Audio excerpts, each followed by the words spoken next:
noite, meus amigos da Rede CNT. Voltamos para mais um Jogo do Poder. Recebo hoje aqui Eduardo Biddle. Eduardo é economista graduado pela Universidade do Estado do Rio de Janeiro, com MBA em Finanças pelo IBMEC e curso de extensão em reestruturação de empresas, fusões e aquisições em Harvard. Após dedicar mais de 20 anos na recuperação de grandes bancos, decidiu gerir seu próprio negócio.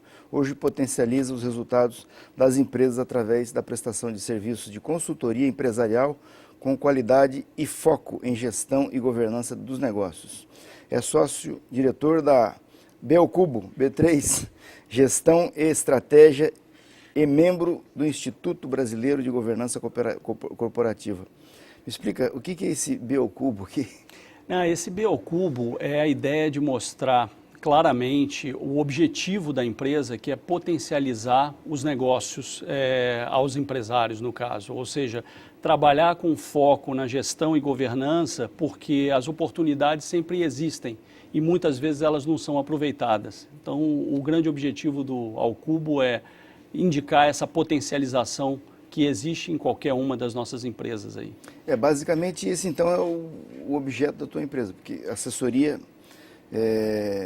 as empresas para potencializar negócios. Exatamente. Para quem vem do mercado financeiro, isso deve ser uma facilidade. Mas ao mesmo tempo eu acho que deve ter uma resistência grande, porque não é muita gente que gosta de matemática ainda no Brasil, né? Isso é uma parte que tem que ser melhor desenvolvida. Mas o grande objetivo é, sem dúvida, com essa experiência toda adquirida aí ao longo desses 30 anos de carreira, é fazer com que as empresas elas tentem antecipar as possibilidades, as oportunidades existentes, né? Porque você está num momento, num mundo, por exemplo, agora em transformação. Você tem 5 bilhões de pessoas, do total de 6 bilhões que serão em 2017, que vão estar na classe média. Você tem uma situação também de que as empresas, 30% das empresas terão seus resultados globalmente gerados no futuro. Então isso é muito importante que ela antecipe esses fatos e que se prepare, esteja preparada para essas mudanças para poder gerar o resultado que ela espera e a gente ter a sustentabilidade dos negócios, digamos assim, que é o grande objetivo da empresa. Você falou de uma coisa interessante. Hoje, de fato, há um fenômeno de concentração das empresas nas mãos de grandes grupos financeiros internacionais, fundos de pensão, bancos. É um fenômeno que, pelo menos no norte, né, da linha do Equador para cima, é uma coisa absolutamente presente hoje. E aí, ninguém sabe se isso é bom hoje ou se é ruim, né? Com essa crise que está instalada no mundo, fica essa interrogação, se esse processo todo, onde ele vai desaguar, porque algumas empresas acabam tendo mais poder e mais orçamento do que muitos estados nacionais. Sem dúvida. Isso, de certa forma, fragiliza as fronteiras, né? Como é que você vê isso e que perspectiva a gente pode... Você colocou bem, ao norte do Equador, né? Você tem as economias já completamente desenvolvidas, no qual as famílias, desde cedo, investem em ações no mercado financeiro e é um pouco diferente ainda. Paga um juro bem baixinho.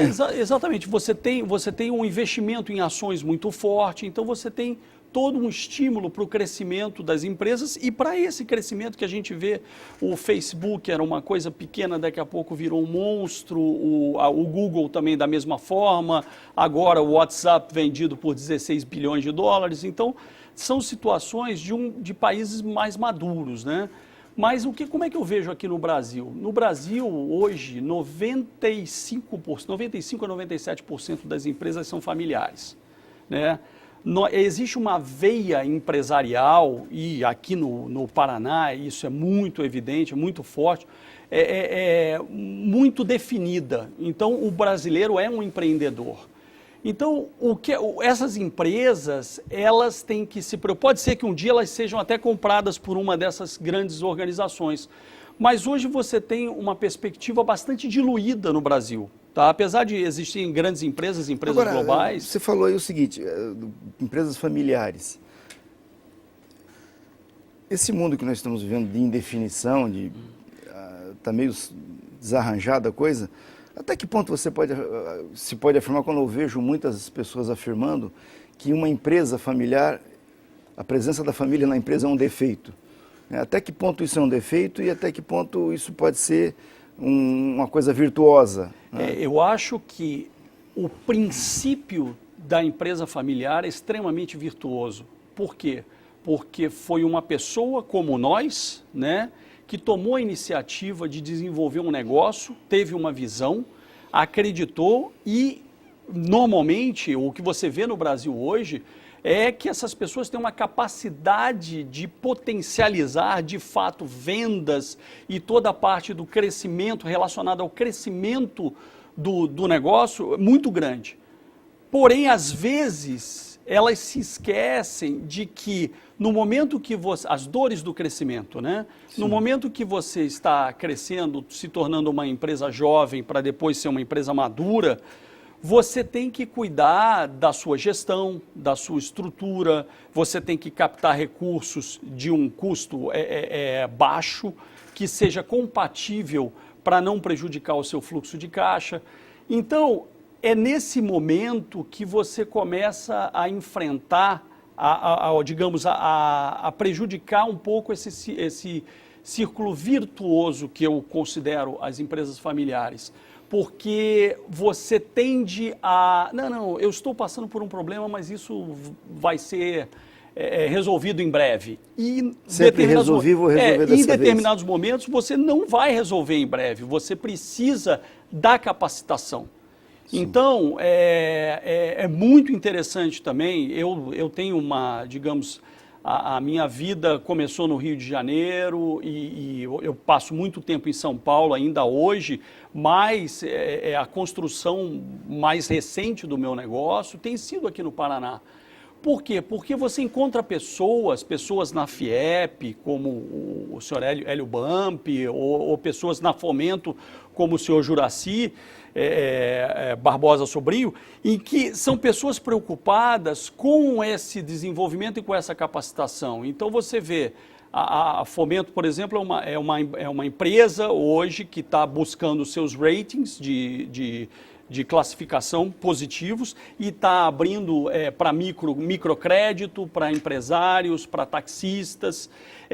A FIEP, que tem um grande foco na capacitação operacional, ela está começando a olhar forte para essa capacitação executiva, que é fundamental, é você trabalhar com os donos de empresas, com os principais executivos, para que eles tenham esses conceitos de gestão que, felizmente, eu tive a oportunidade de conhecer durante 25 anos em banco, né, que é digamos, o banco é a típica instituição onde você tem todos os processos muito bem regulamentados. É um dos segmentos no Brasil melhor regulamentados, inclusive com parâmetros globais, melhores do que muitos países desenvolvidos. Então você tem toda uma cultura para você entender o momento de fraqueza da empresa, o momento de dificuldade, o momento de reduzir o custo de captação ou o momento de você ser mais agressivo nas suas vendas, até em aquisições, eventualmente, né? E isso faz com que, por exemplo, no caso da B3, a gente tenha essa expertise para trabalhar muito forte nesse apoio, nessa assessoria empresarial. Então, sem dúvida, a empresa familiar é uma virtude. O que não pode é se perpetuar nessa virtude sem estar atento a essa revolução que vem acontecendo. Os herdeiros têm que se capacitar para assumir o negócio. Não há dúvida. Agora, tem um fenômeno engraçado que é o seguinte: você falou do sistema financeiro. Vamos falar um pouco, aproveitar a tua presença aqui para explorar um pouco isso. Nós tivemos uma crise em 98 no Brasil e nós tivemos que fazer o PROER. O PROER implicou numa série de regramentos do sistema financeiro. Né? Nesse momento, o mundo está em crise. A gente quando ouve rádio, lê jornal, a impressão que dá quando você tentando sair dela, quando você lê os analistas econômicos falando dos números, todo dia sai um índice, né? Não, o desemprego variou não sei o quê, aí, ó, o mundo vai acabar amanhã. Ah, a indústria decresceu 1%, o mundo vai acabar amanhã. O mercado financeiro amanheceu irritado, né? O mercado financeiro parece que estão falando de uma pessoa.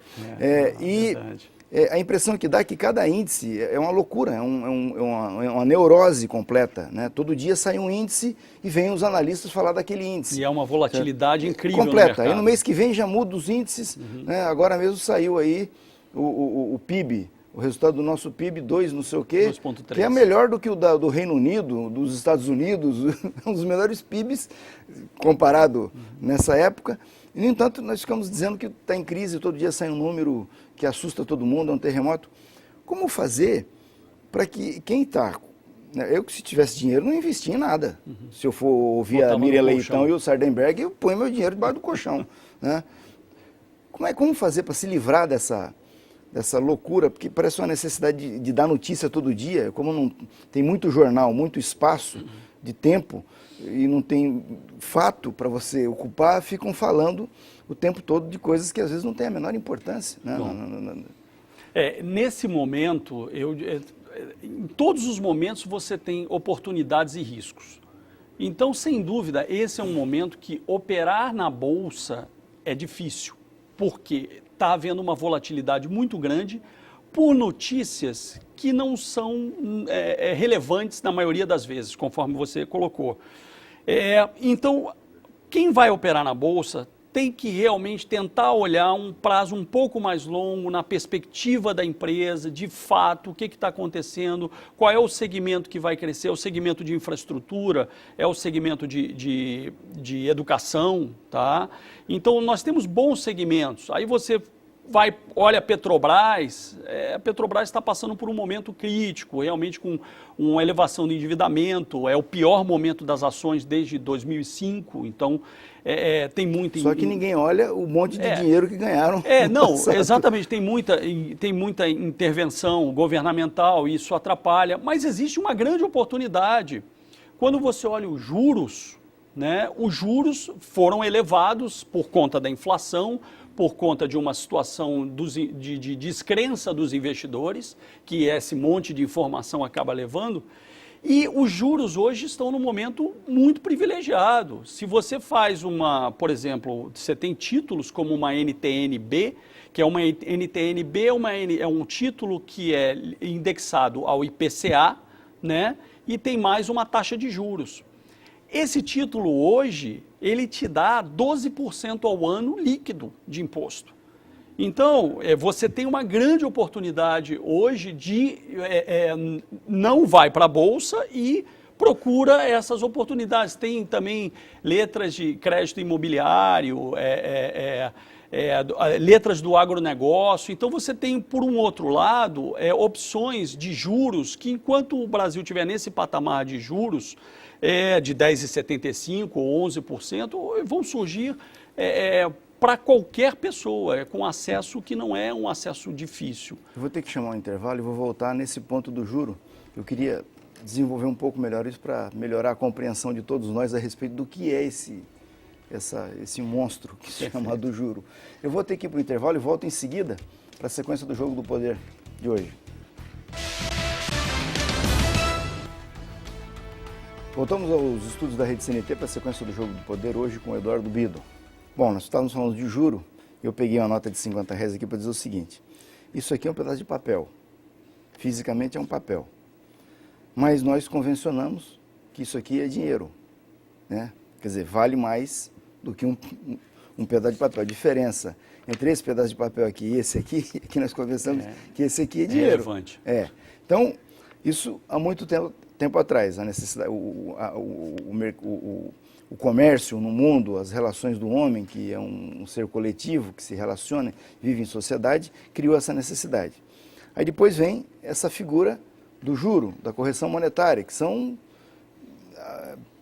A gente olha assim, parece que é doença, né? Porque o papel em si, né, esse aqui é R$50, mas daqui um mês, né, dependendo da conjuntura econômica, ele pode ser mais ou menos do que R$50. Né? Então, o físico deixou de ser físico. Ele, para ser mais virtual do que ele foi quando ele foi criado.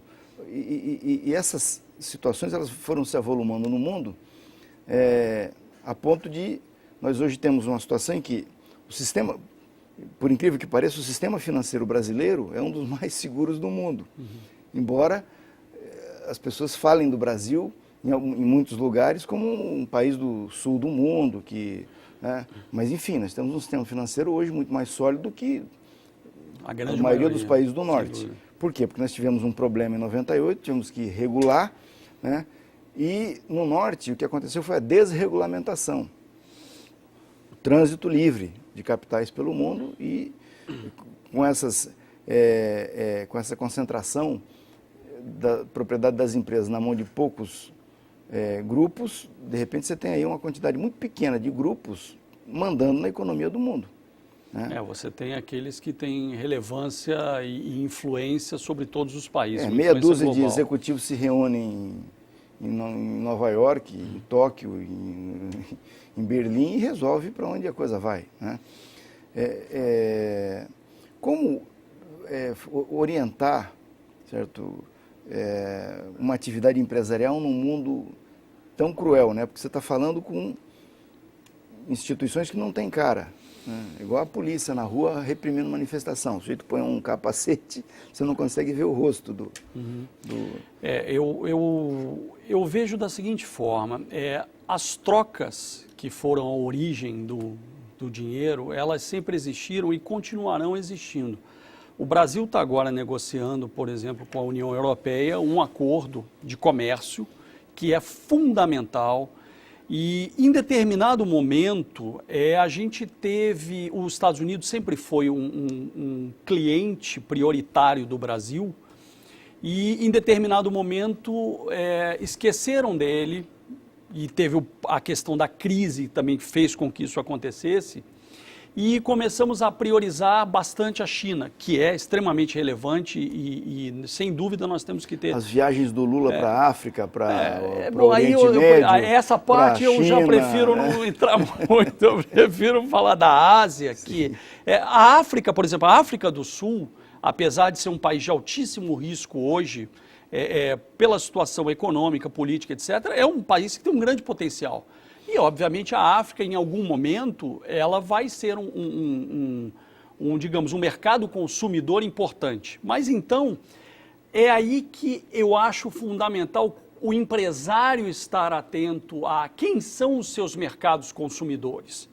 Porque, por mais que exista esse domínio de alguns poucos grupos de forma global, como até nós temos um grupo brasileiro, que é a Ambev, né, que na verdade é o grande grupo, 60% digamos, da produção de cerveja mundial, se não me engano. Então, você tem é importante que você tenha a visão, quando você constrói a sua empresa, você começa pela sua visão, você vai para a sua missão e vai para o seu objetivo. A partir daí, você vai montar o seu planejamento estratégico. Essa parte, aí eu já digo para você que às vezes é muito teórica. O cara parte da visão para a execução. E ele pula a missão, ele pula o objetivo, pula o planejamento estratégico. E aí, quando ele vai para a execução direto, ele é obrigado a fazer correções no meio do caminho. Então, se você faz esse planejamento, identifica o seu público, identifica o seu consumidor, por exemplo, você fala de minério, fala de uma Vale, você está falando que a China é o grande consumidor mundial. Então, a China hoje é o principal, digamos, cliente da Vale. Então, a China espirrou, aqui tem pneumonia. Sim. É normal que isso aconteça, mas a forma de você sair dessa dependência ou dessa escuridão, digamos, em relação aos grandes grupos, é você estudar bem esse mercado que você está entrando e reconhecer esses movimentos que acontecem. Porque antes o consumo era todo físico, agora o consumo é virtual. Então, se você não tem uma possibilidade de consumo virtual, você já está perdendo uma gama de clientes absurda. Vale a velha regra do diversificar. Eu acho que sempre é uma regra para evitar riscos, mais do que a busca do sucesso. Porque da mesma forma que você evita riscos quando você está... A Kodak é um ótimo exemplo. A Kodak, ela quebrou nos Estados Unidos. E ela tinha uma tecnologia que não existia, ninguém tinha tecnologia de fotografia. Só que no momento que houve a revolução digital, ela estava tão confortável com o negócio dela que ela não antecipou essa situação, celular, essa mudança. O iPad. Exatamente, que isso tudo que você ia ter um movimento alternativo para o negócio dela. E aí ela quebrou. Hoje o foco e aí quebrou, existe uma coisa nos Estados Unidos chamada Chapter 11, né? Capítulo 11 da lei de falência, etc. Ela passou por isso tudo e hoje o foco da Kodak são impressoras. Então ela mudou completamente o seu negócio. Então eu acho que a gente tem excelentes exemplos de gestão aqui. O Boticário, que é uma empresa paranaense, é um excepcional exemplo de busca de oportunidades, a abertura, quem disse Berenice, Eudora, está sempre testando modelos, né, para justamente capturar toda essas grandes mudanças, tá? Da mesma forma, eu também cito a Bematec, tá? Que é uma empresa que produz aquela maquininha ali, a melhor maquininha do comércio, aquela que você paga quando você vai pagar a sua conta numa livraria, num botequim, é aquela máquina que está ali. Só que daqui a pouco, será que esses pagamentos não vão ser por celular também? Então, eles já estão olhando isso, eles já estão pensando, eles têm parcerias tecnológicas, porque essa empresa, que hoje é uma empresa de venda de equipamentos operacionais, pode, num prazo de 5 a 10 anos, se tornar uma empresa de tecnologia. Bom, vamos a mais um intervalo, voltamos em seguida, daqui a pouquinho, para mais uma sequência do Jogo do Poder.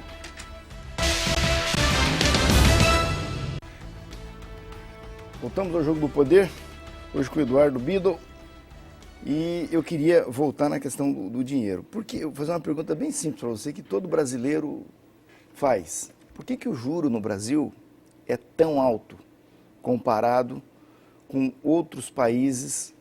Vamos comparar laranja com laranja, né? Outros países com o PIB do tamanho do Brasil, vamos dizer assim. Bom, quando você tem uma situação estável no país, e é o que aconteceu há alguns anos atrás, nos governos anteriores, você acabou atingindo a estabilidade e a confiança do mercado. Então, naturalmente, você é um captador de recursos. Os investidores vêm ao Brasil e não precisam de juros para aplicar aqui. Eles confiam no país, confiam no que está acontecendo, a inflação está baixa, tá? Então, você tem um cenário em que o custo Brasil é baixo. Ou seja, o custo para acreditarem no Brasil é baixo. Então, nesse momento, os juros chegou ao patamar de 7,5, né, que foi o menor nível que nós tivemos mais recente. No momento que você começa a ter inflação fora da meta, aí esclarecendo para as pessoas, a meta é 4,5% uma convenção de inflação. Digamos que é uma determinação com base em vários fatos econômicos, históricos, etc., que se convencionou, que seria 4,5%, os 4,5% o centro da meta. E o limite seria 6,5%. E nós estávamos ali muito próximo desse limite. E o povo brasileiro, a gente sabe que é um grande trauma a inflação dessa sua nota aí, sim, de R$50, daqui a um mês valer 46, Agora, 47. Há quem defenda, não é de hoje, eu me lembro que na campanha de 90, eu já ouvia isso para presidente da República, que não há mal nenhum no país viver com um pouquinho de inflação. Tá? Tem um segmento de economistas que defendem isso. Essa meta poderia ser um pouquinho mais para cima, né, para que o país... Aí alguém fala, não, mas se fizer isso, os salários vão sofrer, né? Como achar o...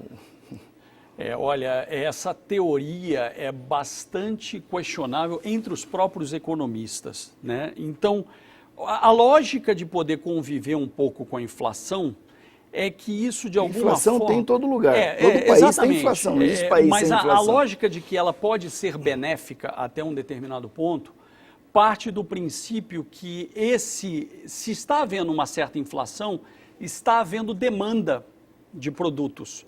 E havendo demanda de produtos, automaticamente você está gerando negócios para o empresariado.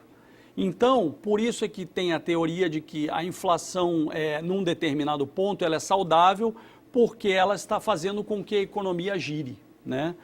É difícil precisar falar qual seria esse número, mas eu diria que hoje, quem convive com 4,5% de inflação, está convivendo com uma inflação que é superior à grande maioria dos países do mundo. Tá? Em relação aos países desenvolvidos, é maior do que praticamente todos. Agora, né? me explica uma coisa, por que, só para a gente encerrar esse assunto, por que quando o juro teve em 7,5%, que foi, talvez, eu, como gente, não me lembro de ter tido um juro tão baixo, certo? Os juros praticados pelos bancos no sistema financeiro não baixaram. Houve aí é expectativa de lucro. Existe, o que acontece? Não há outra explicação a não ser a visão dos bancos em relação ao risco-retorno. Tá? Os juros até baixaram, a verdade é que eles baixaram nos bancos bastante, de uma forma relevante. Porém, não suficiente para as pessoas olharem e falar, não, isso aqui é um juros justo. Isso você tem razão, é porque aconteceram em vários momentos, por exemplo, 2008. 2008 vem a crise, né? Uma insegurança tremenda no mercado. E qual é o instrumento que você tem para você administrar, digamos, essa insegurança? É a restrição do crédito. Então, quando você concede o crédito, você acaba concedendo numa taxa mais alta, porque você tenta compensar as suas perdas que irão acontecer, como aconteceram de fato, porque várias empresas tiveram dificuldade. Então, essa é uma conta que a cabeça do banco é risco-retorno. Um risco maior, eu preciso cobrar um juro maior. Mas existem estudos também, olha que interessante isso para dar um nó na cabeça das pessoas. Existe um estudo interessante que diz que existe uma grande correlação entre juros e inadimplência. Ou seja, quanto mais você aumenta os juros, maior aumenta a inadimplência. Então, aí que realmente é para criar o paradoxo. Sim. Por que os bancos aumentam os juros se aumenta a inadimplência? Sim. Mas aí é a visão deles dessa questão do risco-retorno. Tá bom, vamos fazer o seguinte, eu queria falar com você sobre carreira. Se eu quisesse, hoje, tivesse um dinheiro para fazer um investimento, montar uma empresa, quais são os passos que eu tenho que dar? Bom, o primeiro ponto eu acho que é entender um pouco essa revolução que está acontecendo. Quais são digamos, as vertentes que serão beneficiadas. Então você olha, por exemplo, se é uma empresa nacional, você olha aqui o Brasil, eu vejo excelentes perspectivas, por exemplo, para o setor de educação. A gente vai ter que evoluir, a fórceps, mas a gente vai ter que evoluir na educação. Porque esse é um caminho que não tem volta. As pessoas estão entrando nessa busca e uma coisa que não acontecia lá atrás, era diferente. Um ponto importante, nós tínhamos antigamente várias escolas técnicas, né? Eu tenho 2 tios que foram primeiro escalão de empresas sendo técnicos e nunca foram formados. E hoje, essa parte do ensino técnico está relevada a segundo plano. E criou-se toda essa importância de se fazer o estudo nas universidades. Porém, as universidades, elas cada vez mais têm que buscar pessoas de mercado e não somente acadêmicos, porque existe um vão muito grande entre o momento em que você está estudando e o praticamente o mesmo momento que você entra no mercado de trabalho, né? Então, o estudo, por exemplo, é um caminho fundamental. Na montagem de uma empresa, você olhou o cenário dessa revolução, você tem uma visão, tá? Como eu, por exemplo, tive. No momento, eu tomei uma decisão de sair de 25 anos de banco para trabalhar com empresas, né? E eu fui estudar, eu fui me preparar para isso, porque apesar dos 25 anos, eu fui fazer um curso de reestruturação, fusões e aquisições em Harvard, porque lá, digamos, esse assunto é mais maduro. Tem uma lei no Brasil relativamente nova, que é a 10.101 de 2005, que fala da recuperação judicial de empresas. Sim. Então, hoje, a aplicação dessa lei, o sucesso dessa lei não existe. Somente teve uma pesquisa recente que indicou que 1% somente das empresas que entraram em recuperação judicial saíram vivas. Então, o que acontece? A lei não está cumprindo o seu papel social, que é recuperar as empresas para que os colaboradores, os empregados tenham o seu emprego e gerem automaticamente renda, né? Então, eu quando fui tomar minha decisão, eu olhei um cenário de que 95% das empresas no Brasil são familiares. As empresas têm muitas que estão evoluindo na parte de vendas, mas não estão evoluindo na parte de gestão, não estão evoluídas na parte de governança, têm dificuldade de captação de recurso porque não têm acesso aos bancos, né? Coisa que eu trabalhei na minha vida inteira. Então aí você olha essa lei, o que está acontecendo? As recuperações não estão sendo adequadamente feitas e muito por conta do empresário. O empresário demora a tomar a decisão dele de que precisa de ajuda. Então é aquela acomodação, não, isso aí é questão da economia, vai passar logo, daqui a pouco a gente resolve. Quando você olha, você tem um nível de endividamento elevado, o seu patrimônio líquido está virado, já está negativo, então você começa a ter uma situação onde o crédito fica muito difícil. Você tem certidões negativas não pagas, você tem um problema para resolver na sua parte fiscal, e aí começa toda digamos, a tempestade sobre a empresa. Então, olhando esse cenário todo, eu vi uma oportunidade de usar esse conhecimento adquirido ao longo da carreira nessa sustentabilidade de negócios. Então, eu acho que a grande palavra, e aonde eu citei alguns empresários que estão preocupados com isso, é a sustentabilidade dos negócios, é você conseguir construir um negócio e fazê-lo passar por essas tormentas e enxergar as oportunidades antes da sua concorrência, no caso. Vamos a mais um brevíssimo intervalo, voltamos em sequência com o Eduardo Bido aqui hoje no Jogo do Poder. Voltamos aos estudos da Rede CNT, uma rede da família Martinez, para o Jogo do Poder, hoje entrevistando Eduardo Bido. Eu esses dias não, no final do ano passado, eu vi a entrevista da Luiza, da Magazine Luiza, né? Eu já tive o prazer de conhecê-la numa... Ela dizendo o seguinte, que existem pessoas no Brasil que olham para um copo d'água e só vê o lado, o copo está até o meio, só vê o lado vazio do copo, não olha para o lado cheio. Está meio vazio, não está meio cheio. Está, exatamente, está meio vazio e não olha que o copo tem água, né? Uhum. Então, como olhar para o futuro e olhar para esse lado do copo que tem água no Brasil, que não é pouca coisa. Ele deu um dado que me deixou assim assustado. Só, acho que 40 milhões de pessoas no Brasil têm máquina de lavar em casa. O Brasil tem 200 milhões de habitantes, né? Então, ou seja, tem muita coisa para ser feita, né? Sem dúvida. Nesse segmento aí. Ele, de certa forma, é o retrato do resto do Brasil, né? Nós temos estradas, muita coisa para fazer e também uma quantidade de gente que precisa ser qualificada, precisa sair da pobreza, pode ser recuperada para o mercado, né? Então, como olhar isso? Como olhar para o futuro e esperar o que dele? Bom, eu vou citar, eu estive recentemente num congresso de uma empresa de tecnologia e serviços e eu tive o prazer de assistir a palestra dos doutores, dos economistas Eduardo Janete da Fonseca e Mailson da Nóbrega, né? E ali você vê claramente que as perspectivas que tem de negócios no Brasil são absurdamente altas.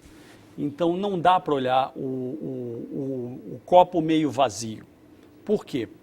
Primeiro ponto que é fundamental é que hoje nós temos que aproveitar uma situação existente de bônus demográfico, tá? E o que seria isso? O bônus demográfico é um momento onde você tem, isso acontece em centenas de anos em cada país, você tem um volume de pessoas muito grande trabalhando, ou seja, muita gente que entrou, tá? E você não tem muita gente saindo, se aposentando. Então, você está concentrado numa faixa onde existe muita gente trabalhando, muita mão de obra. Pô, isso já seria, por si só, essa mão de obra é não só trabalhadora, mas consumidora. Então, é uma grande oportunidade. Porém, qual é o ponto que o Brasil tem que trabalhar muito forte para poder aproveitar esse bônus demográfico? Primeiro, é exatamente a produtividade, que é o grande problema aqui. A nossa produtividade, ela não vem aumentando numa escala maior do que os salários. Então você acaba tendo um custo mais alto na sua folha, no seu consumo em geral, e você não tem o ganho na eficiência da produção, tá? Então esse ponto, ele é crucial e ele pode ser evidenciado hoje. Se você pegar os resultados das empresas na Bolsa de Valores, você vai ver que está havendo um aumento do caixa das empresas, que é um ótimo sinal de maturidade dos empresários. Por quê? Porque o fluxo de caixa é crucial para você ter a estabilidade, a segurança, reduzir o risco da sua empresa. Por outro lado, os lucros estão caindo. Então, o que está acontecendo? Você está tendo uma pressão de custos sobre as empresas porque elas não estão conseguindo gerar a produtividade necessária. E nem sempre a culpa é das empresas. Se a gente tem um problema de portos, se a gente tem um problema de aeroportos, se a gente tem um problema de logística em geral, nós automaticamente aumentamos o custo e diminuímos a nossa capacidade de produzir. Então, só com esse exemplo você já vê uma oportunidade monstruosa se o governo atuar junto com os empresários, com a economia privada, digamos assim. Tem aqui uma pergunta do Christian Sobania pelo Twitter. Ele pergunta o que você acha do impacto da folha de pagamento dos encargos trabalhistas e se é a favor de uma reforma na CLT.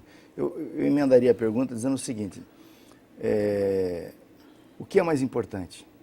Isso que você acabou de dizer, problema da infraestrutura, de você melhorar a acessibilidade, a circulação de mercadorias através de aeroportos, portos. Aqui em Curitiba nós temos um aeroporto que o avião da América, que vai para Miami, consegue pousar aqui quando vem de Miami, mas não consegue decolar, porque não tem pista, né? Ele não pode encher o tanque e decolar de tanque cheio ou de carga cheia daqui para Miami. Então ele tem que ir até Porto Alegre para abastecer lá e de lá ele vai para Miami. E se você olha o custo de você fazer uma pista nova no aeroporto Afonso Pena em Curitiba, é absolutamente ridículo se você comparar com o orçamento do estado do Paraná. Política, né? No entanto, os governadores, não sei por que cargas d'água, não conseguem enxergar isso, que é uma coisa que transforma o Paraná se for feito. O que você considera mais importante? Essa questão da CLT aqui, ou essa questão da infraestrutura, da qualificação da mão de obra no Brasil? Eu acho que dentro desse exemplo que eu acabei de colocar, você veja que tem um impacto dos dois. A CLT, ou seja, o custo das empresas aumenta e a ineficiência aumenta também pelo problema da infraestrutura. Então, é lógico que nesse momento, se você pensa em crescimento, é mais importante a questão da infraestrutura. Mas não só a CLT, toda a parte tributária tem que ser revista. Por quê? Porque outra coisa que é uma característica quando você vai no empresariado, a percepção de que, poxa, eu estou trabalhando muito, eu estou vendendo muito mais e eu não estou fazendo o mesmo lucro. Por quê? Os meus custos sobem e os meus impostos sobem. Então, aí vem essa questão política. Se os impostos fossem utilizados da forma adequada para dar saúde, transporte, educação, e houvesse a percepção da população dos resultados obtidos por isso, as pessoas não reclamariam de impostos, ou reclamariam menos, né? O que acontece é você não ver o resultado prático do investimento desses impostos, porque ela acaba subsidiando o aumento da estrutura do governo, gastos de folha do próprio governo, entendeu? Então, lá é o maior exemplo de que não há produtividade. E essa falta de produtividade, que acaba afetando também as empresas de uma forma geral, ela é a palavra-chave para que nós tenhamos duas coisas que é o crucial para o sucesso das empresas: inovação e eficiência. Porque se ela tem inovação, ela antecipa o futuro. Se ela tem eficiência, ela gere o presente. Então, acho que é esse o ponto de sucesso, o ponto que as empresas devem estar buscando e que, obviamente, elas têm que aproveitar esse bônus demográfico, aproveitar todas as perspectivas que o Brasil sempre foi dito também como um país de agricultura. E daí? Se nós somos eficientes, somos bons em agricultura, por que não ser? Lógico, vai ter mais industrializados, vai ter outras coisas, sim, mas não tem problema nenhum a gente ser o melhor em agricultura. Por quê? Comida, o mundo vai precisar sempre. Sempre. Agora, olhando essa fala toda sua, para tentar fechar o programa, é razoável dizer então que o empresário ele tem o olho dele, certo? Mas é fundamental que, além disso, ele consiga ter outros olhos dentro da empresa, capacitar os seus executivos, os seus parceiros, e até que ponto é importante ele ter um olho de fora, né? Um olho de uma consultoria, de alguém que vem com um olhar desacostumado, enxergando o negócio sobre uma perspectiva e de repente pode surgir uma outra contribuição. Num minuto. Na verdade, como eu lhe disse, se eu tive a visão de ir para esse caminho, é porque eu acredito nisso. Uma visão isenta, ela traz muitas novidades e muitos questionamentos sem aquele vínculo emocional que você tem com a empresa, tá? Agora, o mais importante, além dessa visão externa, é também a capacitação de quem está dentro da empresa e a profissionalização da empresa. E para esse processo de profissionalização é interessante, a gestão, por exemplo, a B3 faz gestão temporária ou gestão transitória de empresas, exatamente nesse momento em que você precisa fazer uma transição, ou para abrir o seu capital no mercado, ou para fazer algum tipo de profissionalização da sua empresa, você precisa ter um gestor temporário. Então, é aí que eu acho que a gente pode ajudar bastante. Eduardo, muito obrigado. Um prazer ter vindo aqui. Prazer conhecê-lo. Foi um prazer recebê-lo. E vocês que estiveram comigo até agora, muito obrigado. Um grande abraço, uma grande semana. Vamos conversando durante a semana pelo www.jogodopoderparaná.com.br e no outro domingo eu estou de volta aqui para nós conversarmos novamente um outro bate-papo.